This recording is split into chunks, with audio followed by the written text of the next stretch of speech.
Hey, it's Andrew, and welcome back to Season 2 of Network Disrupted, where I help technology leaders trade notes on navigating disruption in our space. Today, I'm speaking with Vikas Mahajan, who you might know as the CISO of the American Red Cross.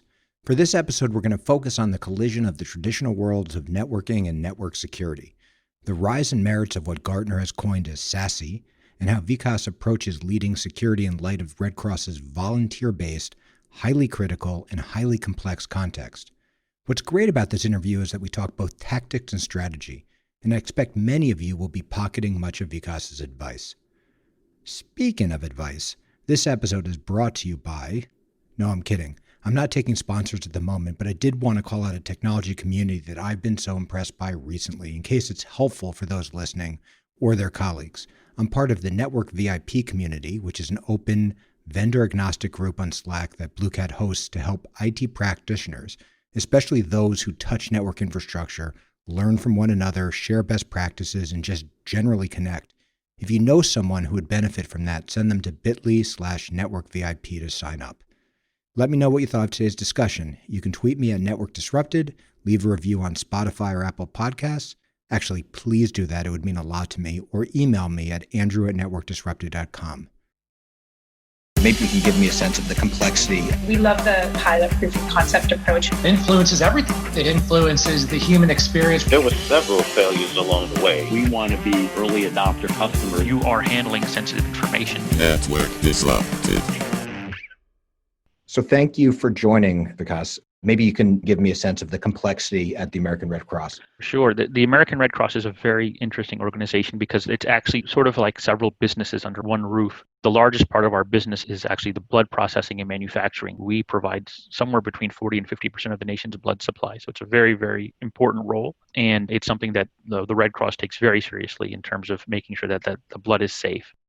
If there's a fire at someone's home, the Red Cross is there. We're what we call a second responder. The first responders are your fire, emergency, rescue folks. We come in and help the people rebuild their lives, get back on their feet, figure out what to do next. And so that compassion and empathetic serving of people, I think, is really what drives that mission. So we use technologies in a number of ways, being able to stand up. I remember one story during a hurricane in Puerto Rico where we actually had a volunteer fly into Puerto Rico prior to the hurricane. He then waited it out. We didn't hear from him for 3 or 4 days. And then suddenly, boom, there's a ping on the screen. This person's here. And they basically said, I was working very diligently just to get our communications up and running, right. And I didn't have time to go check in any other way. I just had to get it working. Those are the types of people we have. And that's what's amazing to me. Right. And then on top of that, if you look at the average amount spent per employee across different industries, as you may know or certainly assume, you get into finance and other industries, and that's pretty high per employee. And you get down into other industries, and it's quite low per employee from a spend on cybersecurity, defensive, or other measures. You're a nonprofit.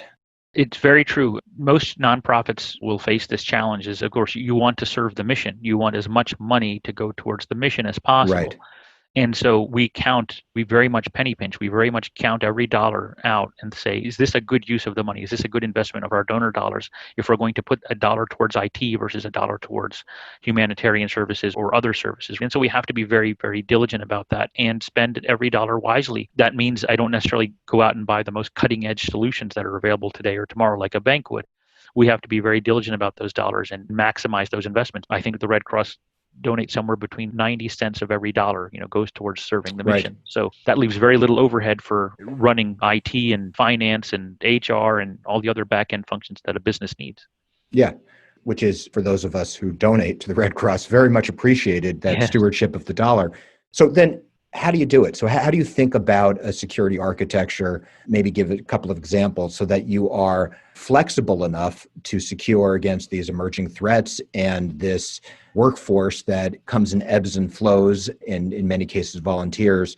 Lots of different problems to solve. I'm sort of curious how you look at it from an overall security architecture standpoint. It's definitely a complex environment. It's challenging because of the different needs. We have to keep our doors open at the end of the day. It's the Red Cross. People should feel comfortable coming into our facilities, working, volunteering, being able to have the flexibility to come into a place and connect. And as you said, a lot of those folks are going to be bringing their own equipment and things like that. So we had to think through the network to be flexible enough to allow for a variety of use cases, but at the same time protecting the corporate network.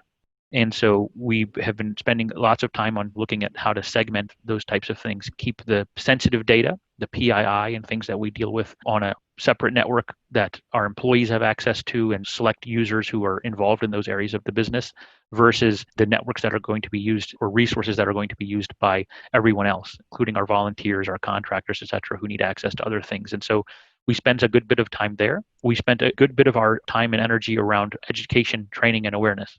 Everybody who comes in who's a new volunteer, everyone who's a new employee, we have to take them through this process to understand you are handling sensitive information because of the nature of the work about people. When you're doing a blood donation, it's a very detailed information you provide to the Red Cross. We have to be good stewards of that. And I think that message has certainly been getting more attention because of the hacks that take place, because of the data breaches that have taken place the last few years. Everyone becomes sensitive to this. I would say 10 years ago, people probably were less worried about these types of things, saying, we're the Red Cross, no one's going to target us.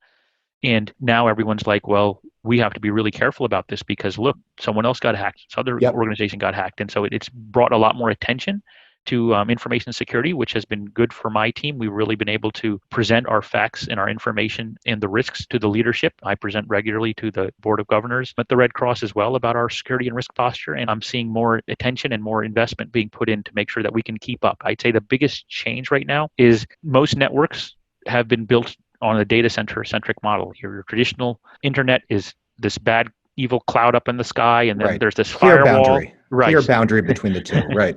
This lovely firewall and the clear boundary. That world is gone. And obviously, the Red Cross is moving along towards the cloud as well. We've been heavily invested in the cloud for some time, and now we have to basically flip our security model and say, okay, the secure assets may no longer be inside of this walled garden we call the data center. They're now going to be existing into these cloud environments out there in this hostile environment called the internet. And now what we need to do is figure out how we secure those islands of data out in the internet.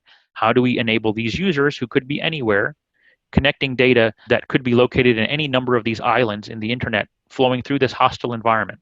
How do we protect this now? How do we flip this whole model around?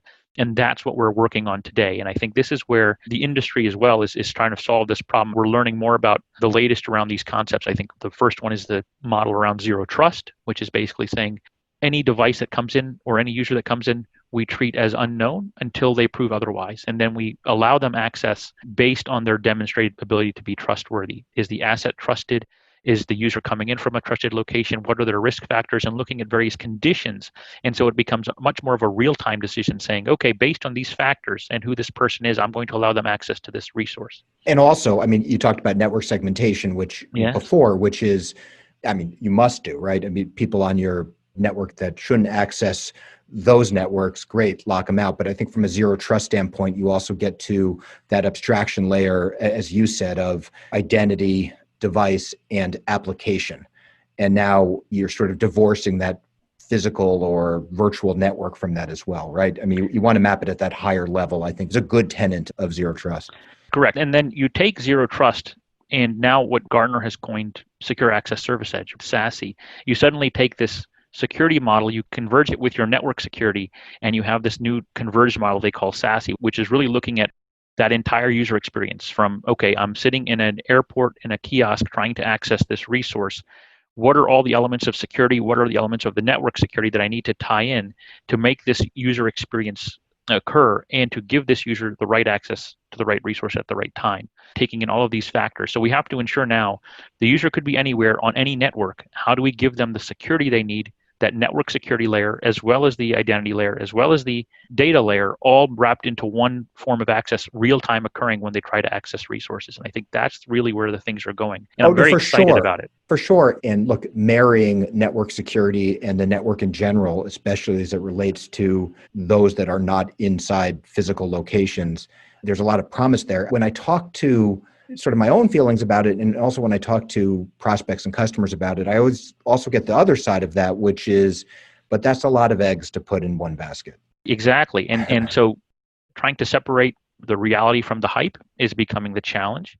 Right. And as you said, you go back to where when the market comes new, everyone wants to be in that market. And so suddenly everyone says, I have the whole solution.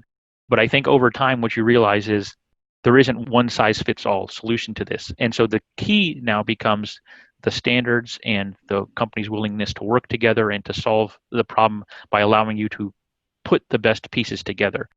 I hope it doesn't take too long. That's my biggest concern, is it will come way too late, and for the companies and the industry as a whole to figure out how to work together in this space, because it does sound so daunting, given that, as you said, there's a lot of complexity here underneath this. It sounds great in concept, but underneath the hood, yeah, there's dozens of technologies we're talking about trying to work together as one to try and make it all happen. I think that the reality of making that happen is definitely still several years away. No, for sure. It's an acronym soup, right, of all of the promises and all the different areas but conceptually, if those capabilities that are part of a SASE cloud you can bring that together with vendor interoperability even better. I think in general, the markets will decide these things based on appetites for buying. It's critical in network and network security, though, that there's interoperability. And in my day job on the DNS side, that's critical. I mean, you're not a closed system. You're communicating with billions of other clients and other DNS servers, and interoperability is not an optional thing. But I think for sure, SASE will be part of a security architecture without a doubt. The question just comes to what vendors are you working with to fulfill those, because from a requirements capability, what this thing's supposed to bring to the market perspective, I think it makes a lot of sense. And you touched on something else as well, which is that sounds wonderful if we were starting today, Right. But we're not starting today. We have decades, in many cases, of solutions that we've put out and things that do this already effectively or things that do this other ways. So the idea of SASE, the idea of cloud-based network security, or bring this together with the network, the idea of zero trust, how do you break that apart to look at where do you start? What can you implement today? What are you thinking about tomorrow? How do you take where you want to go and plot that along some sort of roadmap or some sort of iterative architecture? It's a great question, because that is exactly what I'm working on right now. Is I'm trying to find a way to explain this. At the end of the day, I have to sell this to my peers. I have to sell this to my bosses. I have to explain to them, this is where we're going. This is the information security strategy and roadmap. I need my peers. I can't do this alone. I have to bring the network teams along, our server teams along, everyone along, to say we're all going to agree to play together as we make this happen. And so I'm currently working on the messaging. How do I wrap that up, and how do I figure out the steps we take to get there? It's not going to happen overnight, but I have to lay the foundations out now. And the way I have it laid out at the moment, and this is by no means final, is I'm trying to break it up into three fundamental areas. One is what I call zero trust, which would include addressing our identity management areas so that we're focusing more on risk and access and user behavior. And then I'm breaking that down also into the way we provision access into systems outside of our traditional corporate data center. Now we're looking at provisioning into cloud applications and other areas, and really driving that whole user lifecycle process. And then I've also had a category I call this the secure network, the secure access service edge, which also needs its own efforts. This old model of the MPLS network and your data coming back to a central data center where everything's secure and inspected and everything else gone. Right. Now the whole model is gone. So we have to figure that out, right? So I have a separate sort of work stream, if you will, focused on that. And then we have this area around cloud and cloud governance. That's the other key thing. The overarching theme around this is we have to have a good policy and governance around it to make it all work and work together. At the end of the day, that's the glue that binds it all together. You've got security in a number of areas. You've got the cloud, you've got the network, you've got your data centers, you got everything else, but you need uniform policy and security and approach to that, and a governance model to apply. And that's what we're figuring out. So looking at where we make investments, for example, in a cloud access security broker technology solution, which would be part of this larger SASE infrastructure as well. What does that look like? How do we define the policies that will apply to our AWS instances, our Amazon instances, our Azure instances, Right. all these different environments? Because guess what? They're all getting spun up, whether we like it or not. The business has been readily expanding into these, and we need to be able to keep up. And if we don't get good governance around that, I think it's all going to end up being the wild, wild west, which is what we're trying to avoid. Oh, for sure. It sounds like one process that you might have or you can speak to. But two, sometimes there's just other things become so important that this sort of roadmap to gain this vision loses some gas. So how do you maintain that, or how do you think about that? It's very true that the risks and priorities of today may not necessarily be the same as tomorrow. I think COVID was a great example of that. Came out of nowhere, and everyone had to adapt very quickly. And whatever plans you had to completely switch around and start addressing this need. And we just have to be prepared for that as IT professionals. Unfortunately, that's just the nature of the beast. The biggest thing I can do in my mind is put this vision together and make sure I get the buy-in from my counterparts, and then figuring out this layered roadmap of how to get there. As I said, we're not an organization where we can invest millions of dollars all at once. I can't just go rip and replace what we have. So what I'm trying to do is sell this as a incremental process. As we refresh technology, as we refresh our devices, let's start including the necessary pieces underneath those to build this foundation. So for example, one of the first things I want to do is work with our end user support team to say, once you buy and refresh our computers, we do them in a rolling 3-year period, but in certain segments of the business during those various periods of time. I said, the next round of devices you buy, let's buy devices that have some type of strong authenticator on them, fingerprint reader, facial camera, etc., so that I can move towards getting rid of passwords, which I know is a pain for many of our users, and we can move towards stronger forms of authentication or trust with our users. And I suddenly have more risk factors. So that's one way we can make investments. The same thing has to happen on the network. The network equipment all has end of life dates on it, right? Yep. Every piece of it has to change. So when I go to that team, I say, okay, you're planning to now refresh your network edge devices. Let's look at that. Let's understand what that vendor's model is around SASE and how we can plug this all together. What are they saying and how do we make that work so that we make the right investments? And I don't have to do it all at once. So it's definitely going to be 3, 4, 5 years, right? Especially for a nonprofit. We're never going to be able to afford to do it all at once. But I think that's actually a good thing because it also gives time for the market to mature. It also gives time for this whole thing to start coming together. This soup really does have to converge still. Is there an example of a decision you've made, or whether it's a product you bought, changed your architecture, or something concrete where you proved that value and you got that feedback from the business? Yes, I think we have that when we enabled the two-factor authentication. We did that last year. We were certainly not first to market or to get into that technology. And I think for many years, it was viewed as getting in the way. Why do I need to log in again? I'm just trying to log in to get my email. I'm trying to do this, to that. And the second factor is just going to be a pain. And so I think that perception has died down partially because, again, what's happening in the industry is people are getting hacked, accounts are getting compromised, data is getting stolen. And I think once our leadership also started to see that in the headlines, and they heard it from our board, some of our board members worked at companies where those types of things happen. Right. And so they came back to, what are you doing about this? And I said, oh, absolutely. We would love to do something about this. And we want to enable it in such a way that it isn't in the way all the time. So instead of going with a constant, you need this hardware token next to you, and every time you log in, you have to put this in a machine or type in a code, we went with an adaptive method. We said, what we're going to do is make it smart so that when the user logs in, it looks at what they're doing, and based on their machine, where they are, and what they're doing, we're going to challenge them only when needed. So, and it's going to learn. So it's going to say, okay, the first time you log in, I'm challenging you. I fingerprinted your device. I understand what you're coming from. If you then come back to me on that same machine, no problem. Go back in. I'm not going to challenge you again. But if you then come to me with a new machine, yes, we're going to challenge you again, right? Or you come in from a new location. So we made it smarter. And I think that helped a lot with the acceptance. It became, this is not going to get in my way all the time. It's just going to prompt me once. And if I'm using the same machine, I don't have to worry about it again for a long time. And the risk factors, the risk analysis we're doing now is far more intelligent than the old days. It isn't just black and white. It's all those different factors, your IP address and your geolocation and all these other things that we can now weigh into the transaction before we enable access. I think that's really speaks volumes to where the technology has come as well, because it gives us far more insight into the posture and the security posture. And I think that's really critical to us making decisions. I don't want to get in your way all the time. There's just no need for it. If every time you're coming in from the same computer on the same device, from the same location, why do we have to keep challenging it? And bringing that approach makes it a lot friendlier conversation with our users, as well as the leadership saying, we're not going to get in your way. Right. No, for sure. Yeah. I mean, in this proving business value side, unfortunately, and ironically in some sense, the awareness of breaches and how these breaches occur in the general public now probably makes it a little easier to sell things like two-factor, and probably less resistance from the user. But no, that was really good insight. It's, I would imagine, you must have some strategy for securing data on devices as well, though, because your employees, volunteers, whoever might not necessarily have rapid access they need to a cloud-based application, and therefore their devices might have PII or other information on it so they can get their job done.